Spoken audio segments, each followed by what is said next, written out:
Salut les Anacalypsiens, bienvenue dans cette nouvelle vidéo d'Anacalypsie. Aujourd'hui on se retrouve pour une vidéo autour de Futurama. Et oui, un de mes séries d'animation pour adultes préférées, avec Solar Opposite. Et aujourd'hui, enfin pas aujourd'hui, mais du coup cette semaine, lundi, est sorti le premier épisode de la saison 11, et oui, la reprise de Futurama, tout simplement. Donc on va en parler, je sais pas trop comment je vais mettre à l'image de ce que je raconte, parce qu'on peut pas faire de capture d'écran sur Disney+. Donc je vais essayer de faire au mieux pour trouver des images correspondent plus ou moins à ce que je raconte, mais bon, en général, si vous êtes là, c'est parce que vous auriez vu l'épisode, et en tant que grand fan de Futurama, je suis content de pouvoir en parler, même s'il y a un petit détail un peu moyen dont je vais discuter dans la conclusion.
Donc l'épisode reprend sur la fin de la saison 10, notamment avec le fait qu'à la fin de la saison 10, Fry, je sais plus vraiment ce qu'il voulait annoncer à Leela, sauf qu'il avait donné un rendez-vous à une heure précise, sauf qu'il voit que Leela n'arrive pas, du coup il se jette dans le vide pour se suicider. Et en fait, pendant qu'il tombe dans le vide, il y a Leela qui apparaît, et il a cette machine là pour remonter, je crois que c'est 10 secondes en arrière, et du coup, bah, il n'arrête pas de retomber jusqu'à un moment où le temps s'arrête, et du coup, il n'y a que Leela et Fry qui comment dire, qui arrivent à vivre dans ce monde bloqué jusqu'à ce que le professeur Farnsworth arrive à les sortir de là. Donc le début de l'épisode est clairement une remise en contexte de comment s'est terminée la saison 10, ce qui est pas plus mal pour nous remettre un peu les idées en ordre. Ensuite, on remarque un petit détail amusant, c'est que l'épisode se situe le 24 janvier 3023, donc on est 1000 ans après le jour de la sortie de l'épisode, hein, puisque l'épisode est sorti le 24 juillet 2023, donc soit hier ou avant-hier, ça dépend à quel moment je sors cette vidéo. Mais en tout cas, j'ai trouvé ça assez amusant. Que voilà, bon, c'est un truc très récurrent, hein, dans les séries télé ou les films.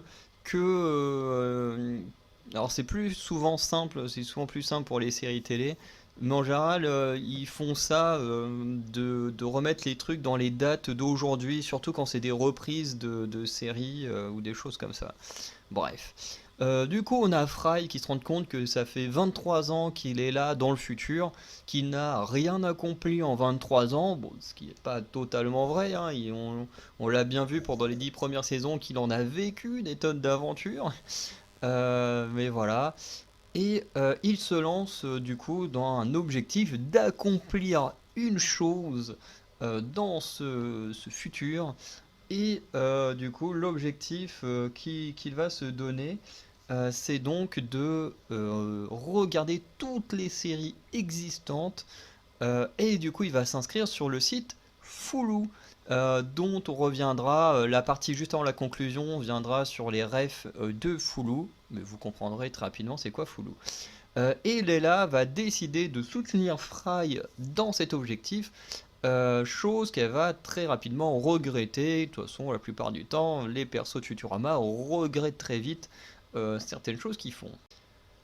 Par la suite, du coup, Fry décide de regarder un programme qui reprend un peu le système de Black Mirror avec une IA qui prend le contrôle sur un homme. Alors c'est assez marrant parce que j'ai l'impression que tout le monde parle de ça aujourd'hui. On a Mission Impossible dont c'est le sujet. Je crois qu'il y a un autre film qui devrait sortir prochainement où il y a aussi un rapport avec les IA. Là, Futurama qui fait cette petite rêve, bah, de toute façon Black Mirror était, c'est un peu le principe en soi de Black Mirror, pas forcément de parler des IA, mais un peu d'une sorte de futur idyllique enfin, qui pourrait être idyllique, mais finalement se passe pas correctement, notamment autour de la technologie. Donc j'ai l'impression que ouais, là, plus on avance, notamment avec ChatGPT, tout ça, plus les gens ont l'air de faire des psychoses et qu'on met de plus en avant l'IA, alors que bah, j'ai clairement pas à avoir peur des IA, mais bon, c'est comme ça. Et il y a un petit truc qui m'a un peu fait sourire, c'est ce truc du robot qui est sur scène et qui fait une grosse blague sur les robots non binaires, alors que de toute façon un robot, enfin une machine, ça fonctionne, bah du coup c'est forcément binaire avec les 0 et les 1. Et du coup j'ai trouvé la petite blague plutôt amusante, et en même temps, bon on sait que c'est un tacle envers les LGBT, bon ça c'est le problème des LGBT, mais si quand j'en fais partie, j'aime pas cette communauté, donc ils se démerdent avec ça. Mais quand tu prends sur le côté du fait que ce soit des robots, bah en vrai c'est vraiment très drôle quoi, parce que un robot non binaire, ça peut pas, enfin quoique si, ça peut exister, mais il faut rajouter des données. Je sais plus comment on appelle, mais en gros, t'as la version binaire et t'as la version avec trois trucs. Bah, du coup, une version juste avec une seule donnée, ça fonctionne pas. Binaire, forcément, ça fonctionne bien. Et t'as une autre version qui fonctionne très bien. J'avais appris ça en TAL, mais j'ai oublié comment ça s'appelle. Bref, de toute façon, c'est pas le plus intéressant. Leila va présenter le concept du be-watching, donc du coup de regarder une série d'entrée.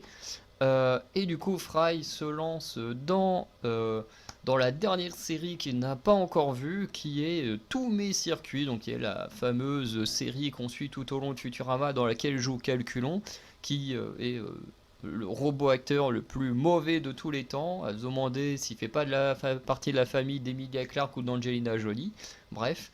Euh, et du coup, cette série possède des milliers d'épisodes et Fry, du coup, va se lancer dans, dans sa mission de réussir cela. Pour ce faire, du coup, le Professeur Farnsworth va le mettre dans une combinaison un peu spéciale, mais il a peur que Fry finisse la série et qu'à cause de cela, il devienne un légume, perdant le contrôle avec la réalité. Ça c'est intéressant parce que du coup, c'est très réel aujourd'hui. On n'est plus capable de savourer des séries télé dès qu'il y en a une qui sort, surtout avec Netflix qui te balance tous les épisodes d'un coup, ben on binge d'un coup, et après, ben, on sait pas quoi faire. Et ça fait également référence à des gens, par exemple, qui ont pu très certainement commettre des crimes et remettre la faute sur des jeux vidéo, sur des séries télé, machin. Hein, on connaît ces cas-là. Et du coup, ils ont peur que cela arrive à Fry. Du coup, Leila et Bender vont aller jusqu'au bureau de la société Foulou pour relancer la série après 10 ans de pause. Alors ce qui est assez intéressant, c'est que du coup, Tommy Circuit a fait une pause de 10 ans et apparemment Futurama reprend après 10 ans de pause. Ça, j'ai pas vérifié, mais je suis quasiment sûr que c'est une ref également à eux-mêmes. Hein. De toute façon, ça peut se vérifier en 2 secondes.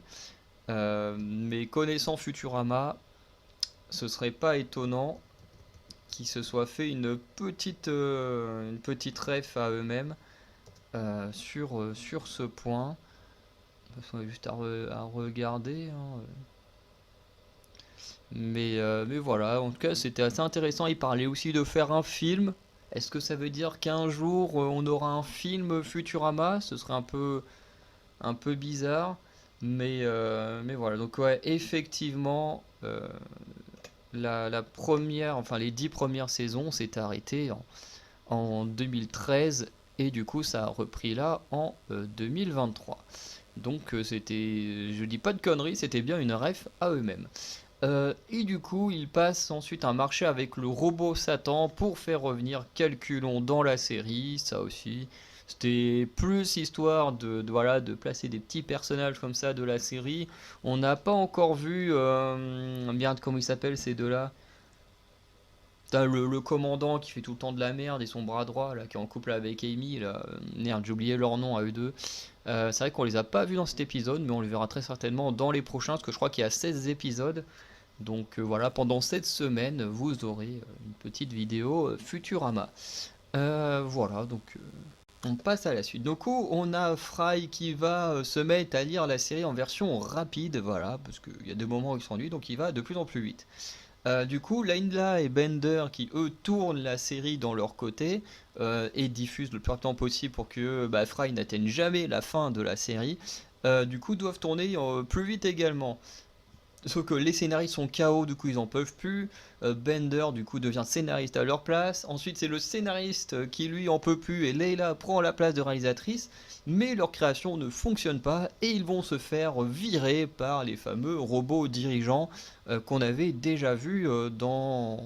Ah, ouais si, je crois que c'est dans le cadre de ce genre de délire de cinéma avec Calculon qu'on les avait vus.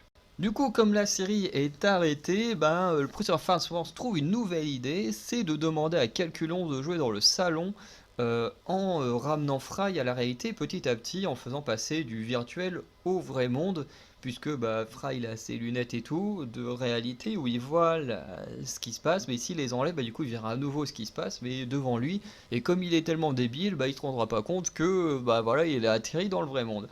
Sauf qu'à cause de Bender, enfin parce que Calculon il joue avec des explosifs et tout, Bender il avait un, un cigare, sauf que je sais plus quel robot va le prendre sans le vouloir et va foutre le feu à une des mèches, du coup ça va faire exploser le truc, ça va mettre le feu au fauteuil dans lequel Fry a été installé, dans sa combinaison, et du coup tout le monde pense que Fry est mort.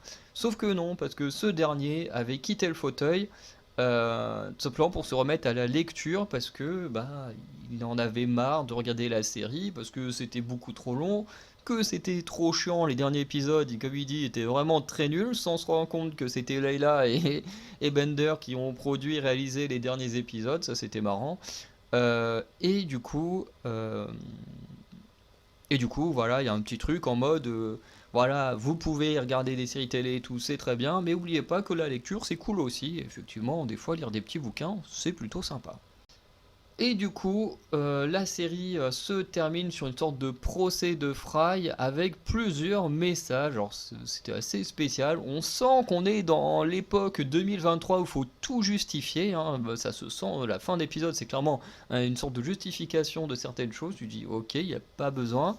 Et clairement, ils sont en mode, il y a un message pour dire qu'il ne faut pas faire trop de saisons dans une série télé parce que sinon elle peut très vite devenir mauvaise, même s'il y a des séries qui sont longues, qui restent quand même assez bonnes. Qui dit de ne pas regarder trop d'épisodes d'un coup, le chiffre étant 10, pas plus, pas moins. Bon, moi j'ai jamais été jusque-là, hein, mais voilà, bon, effectivement, regarder trop d'épisodes d'un coup, c'est pas top. Euh, voilà. Ils disent également de ne pas reprendre une saison si la qualité n'est pas là. Et effectivement, là, tu te dis, tu fais une critique là-dessus, mais tu as plutôt intérêt, Disney, à faire très très attention. Parce que Futurama, si vous y mettez pas la qualité, là, votre critique que vous foutez là, fonctionnera sur vous. En mode, on pourra vous dire, vous le disiez, vos autres, mais du coup, vous non plus, vous aurez mieux fait de pas le faire. Bon, je le souhaite pas parce que je kiffe Futurama, donc j'espère que ça fonctionnera très bien. Pour l'instant, ça va et que la responsabilité vient aussi du consommateur. Ça, c'est très intéressant parce qu'en général, quand un programme dure trop longtemps et devient mauvais, les consommateurs sont en mode oui, les gros studios, ils en font trop, il n'y a plus de qualité, nanana. Sauf qu'en attendant, pourquoi est-ce que les productions, les gros studios, ils continuent à faire des suites de séries, de films et tout ça? C'est tout simplement parce que les consommateurs, ils vont les voir au cinéma, ils mettent de l'argent là-dedans. Donc du coup, eux, les producteurs, qu'est-ce qu'ils se disent? Si les gens ils viennent, qui mettent une tonne d'argent dedans et qu'on fait beaucoup de bénéfices, ça veut dire qu'ils aiment ça. Donc on fait une suite et ensuite ils vont revenir, ils vont encore faire du bénéfice. Et en gros, c'est un cercle vicieux. Euh, et voilà, donc effectivement, ce côté où Fry dit la responsabilité vient aussi du consommateur, c'est totalement vrai. c'est totalement vrai. Le consommateur est également responsable de la mauvaise qualité des programmes qu'on a. Parce que si les consommateurs, au bout d'un moment, disaient stop, on veut plus de ça, on se détend du truc, et ben il y aurait plus de bénéfices, donc les producteurs arrêteraient, et voilà. Donc effectivement, le consommateur a sa grosse part de responsabilité dans la création artistique, surtout ce qui touche à des domaines comme le cinéma, les séries télé et tout ça. Et du coup, on termine sur les refs mis en avant par Disney. Alors, ce qui m'a fait marrer, c'est que Disney met en avant des refs quasiment que de Netflix. Alors, on a Slumdog Millionnaire, là, qui est pas forcément un truc de Netflix. On a Stranger Things, ça c'est du Netflix. On a Emily in Paris, c'est du Netflix. Alors, bien sûr, c'est des noms modifiés, hein. Moi, j'ai mis sur que j'ai reconnu. The Handmaid's Tale, alors ça, je connais pas trop. I Met Your Mother, du coup, qui a été racheté par Disney. Et Black Mirror, qui est du Netflix. Et le site qui s'appelle Fulu. Alors ça m'a fait marrer parce que du coup, Fulu, forcément, c'est une grosse référence à la plateforme Hulu. Hulu, qui est une très bonne plateforme, en gros, qui est une plateforme américaine où ils se laissent plus ou moins aller sur leur production. Il suffit de regarder The Great, qui est une série géniale avec Elle Fanning et Nicholas Hoult. Où vraiment il se laisse aller, hein. Alors là, il n'y a pas de souci. Solar Opposite, de mémoire, je crois que c'est une série Hulu aussi. Et globalement, Hulu, en gros, c'est une filiale de Disney. Hulu, ça appartient à Disney et c'est clairement une filiale où ils se laissent aller comme il n'y a pas, où ils font parce qu'ils ne font pas chez Disney. Donc Hulu, c'est un peu la meilleure partie de Disney. Le film Prey, qui fait partie de la saga Predator, est également produit par Hulu à la base. Et là, la saison 11 de Futurama est également produite par Hulu. Et c'est ça qui me fait dire que j'ai moins peur pour la qualité de la série. Parce que si c'était vraiment Disney qui s'en occupait, j'aurais très très peur. Comme là, c'est du Disney Hulu, je vous dis, avec Hulu, il se lâche tout le temps. On le voit avec Solar Opposite, on le voit avec The Great. Bon, Prey, j'ai pas vu, mais Prey a reçu beaucoup de très très bonnes critiques. Et en général, ce qu'il y a sur Hulu a quand même des très bonnes réceptions. Donc je me dis, comme c'est Hulu, on peut faire confiance et se laisser aller dans la série. Donc voilà. On peut donc conclure cet épisode. Alors honnêtement, je dois dire que je suis content de ce retour de Futurama. J'avais très très peur quand j'ai découvert qu'une saison 11 avait été annoncée. Le fait que ce soit Hulu qui produit me rassure un petit peu. La qualité de l'épisode qu'on a eu me rassure un peu parce qu'on retrouve bien l'humour de Futurama. Chaque personnage qu'on a pu recroiser, on reconnaît très bien leurs caractéristiques, l'humour qui fait qu'on les aimait au sein des 10 premières saisons. Donc là-dessus, je suis très content. On a absolument ce qu'on attend d'un épisode de Futurama. Le petit détail qui me dérange, c'est que moi je regarde Futurama en VF. J'ai toujours regardé Futurama en VF. Et il y a certains personnages en VF qui n'ont plus les mêmes voix que dans la série originale. Parce que par exemple, Fry, de Professeur Farnsworth, j'ai oublié son nom, Calmar. De toute façon, j'ai souvent des trous. Dès que je commence à tourner, j'ai des trous de mémoire, c'est pas possible. Mais beaucoup de personnages ont gardé les mêmes voix. Et il y en a d'autres qui n'ont plus les mêmes voix françaises. Et ça fait très bizarre. Donc c'est juste ce petit détail moi qui me dérange un peu, je le mentionne là, je ne le mentionnerai pas à chaque fois bien évidemment, mais je sais pas pourquoi ils n'ont pas repris absolument les mêmes voix françaises, surtout que certaines voix françaises qui ont un tout petit peu changé, qui font bizarre, bah, font partie des persos principaux. Mais bon, en tout cas, ça m'empêchera pas de kiffer Futurama. Donc, pour ce premier épisode, le bilan, c'est que c'est un très bon épisode, j'ai passé un excellent moment. Voilà. Donc, n'hésitez pas à me dire, vous, ce que vous avez pensé de cet épisode de Futurama. Est-ce que vous êtes fan à la base ou est-ce que vous découvrez Futurama avec cet épisode? En tout cas, je vous conseille, l'humour est vraiment très cool. C'est du gros n'importe quoi, mais moi, personnellement, j'adore. Donc, n'hésitez pas non plus à aller checker l'onglet communauté. Et du coup, bah, je vous souhaite une bonne journée, une bonne soirée. Je vous dis à très bientôt. Ciao les anacalypsiens.